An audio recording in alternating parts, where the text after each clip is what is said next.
Welcome to Automate Fundamentals. Hi, I'm Luke.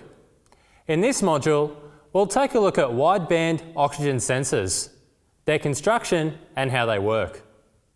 The wideband O2 sensor, sometimes referred to as an air-fuel ratio sensor, can have up to 6 wires and is widely used on modern engine management systems. This helps to meet strict emission regulations, increase fuel economy and create better engine performance. They are fitted upstream of the catalytic converter to sample the exhaust gases before conversion. An O2 sensor's job is to measure the concentration of oxygen in the exhaust gas and supply this information to the engine control module, or ECM. The wideband O2 sensor is able to determine the air-fuel ratio because it can determine a much wider range of oxygen concentrations. These sensors are very important on lean burn engines, direct injection petrol and diesel engines. The wideband sensor can measure the air-fuel ratio as rich as 5:1 to as lean as 20:1. You can see here 2 graphs comparing a narrowband sensor and a wideband sensor. It can be seen that the wideband sensor can relay not only rich or lean, but how rich or lean. The sensor's output is a current signal instead of a voltage signal as on narrowband sensors. So what's inside a wideband sensor? These sensors have 3 components: a Nernst cell, an electrochemical pump cell, and a monitoring chamber. The object is to maintain the voltage of the Nernst cell at 450 millivolts. This is achieved by varying the electrochemical pump current flow. The ECU monitors this current and adjusts the air-fuel ratio accordingly. Now we'll go inside the sensor to see how it functions. The exhaust gas enters the vent holes at the end of the sensor. The gases pass through the diffusion gap and enter the pump cell.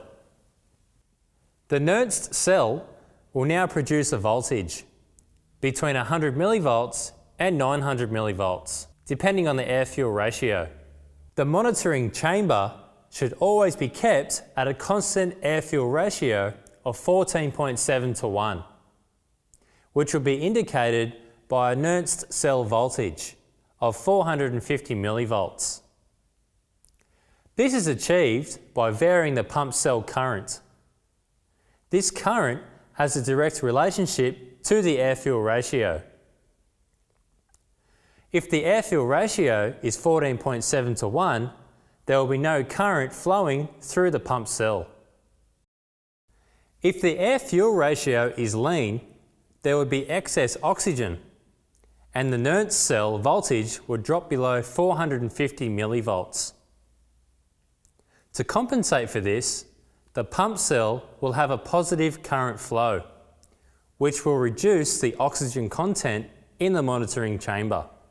The current flow will be varied to achieve a Nernst cell voltage of 450 millivolts.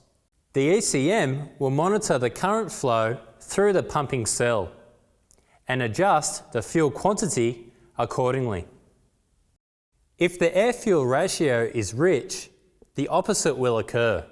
There would be less oxygen and the Nernst cell voltage would rise above 450 millivolts. To compensate for this, the pump cell will have a negative current flow, which will increase the oxygen content in the monitoring chamber. The current flow will be varied to achieve a Nernst cell voltage of 450 millivolts. The ECM will again monitor the current flow and adjust the fuel quantity accordingly. The ECM can perform a test on the sensor by applying a voltage to the Nernst cell and watching for a response from the pumping cell, as seen here. The wideband sensor needs to be at 650 degrees Celsius or 1200 degrees Fahrenheit. This is achieved by the heater control circuit. The heater is pulse width modulated to maintain the correct temperature. Here you can see a sample pattern of the heater circuit. To diagnose a wideband oxygen sensor requires a scan tool, and if possible, one with graphing mode. The voltage on the scan tool is not a real voltage, but is calculated for display purposes. The voltage range can vary from vehicle to vehicle. This is a comparison between a narrowband and a wideband sensor pattern. The wideband sensor should not be a fluctuating voltage signal like a narrowband sensor.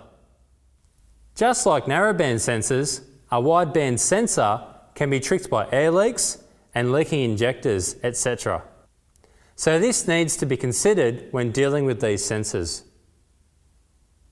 Some causes of a failed wideband sensor can be the failure of the heater circuit or contamination of the sensor by oil, coolant, or the use of incorrect sealants. This concludes our training module on wideband oxygen sensors, what they are and how they work. It's important to understand the differences between oxygen sensors, otherwise you'll find yourself chasing your tail when diagnosing. Remember, keeping up to date with technology is essential in today's automotive industry. Bye for now.